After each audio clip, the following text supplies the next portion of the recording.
ഓരോ കാലത്തും പുതിയ പുതിയ ട്രെൻഡുകൾക്ക് പിന്നാലെയാണ് ഇന്നത്തെ യുവസമൂഹം നടന്നുകൊണ്ടിരിക്കുന്നത്. ഇപ്പൊ റമദാനിക്ക് തൊട്ട് മുമ്പുള്ളതായിട്ടുള്ള സമയങ്ങളില് ട്രെൻഡായിട്ട് കൊണ്ടിരിക്കുന്ന ഒരു കാര്യം എന്താണെന്നറിയോ? എന്റെ ഉപ്പക്കും ഉമ്മക്കും എന്ന് പറഞ്ഞിട്ട് ഹാമ്പർ ഗിഫ്റ്റ് എന്ന പേരില് പരിശുദ്ധമായ ഖുർആനും തസ്ബീഹുമാലയും മുസല്ലയും പിന്നെ കുറെ മുട്ടായിയും ചോക്ലേറ്റും ഒക്കെ പ്രിയപ്പെട്ട ഉമ്മമാർക്കും ഉപ്പമാർക്ക് കൈമാറുകയാണ്. അത് നല്ല പരിപാടിയാണ്, നല്ല കാര്യം തന്നെയാണ്. അതിനൊന്നും ഞാൻ എതിർക്കുന്നില്ല. പക്ഷേ അതിൽ വലിയ ഒരു ഗുരുതരമായ തെറ്റുണ്ട്. നമ്മൾ കൈമാറുന്നത് എന്താണ്? അല്ലാഹുവിന്റെ കലാമാണ്.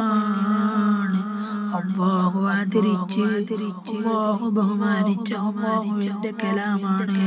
ആ കലാമ് കൊടുക്കുമ്പോ ആ കൊടുക്കുന്നയാൾക്ക് ഉണ്ടാവണ്ടേ?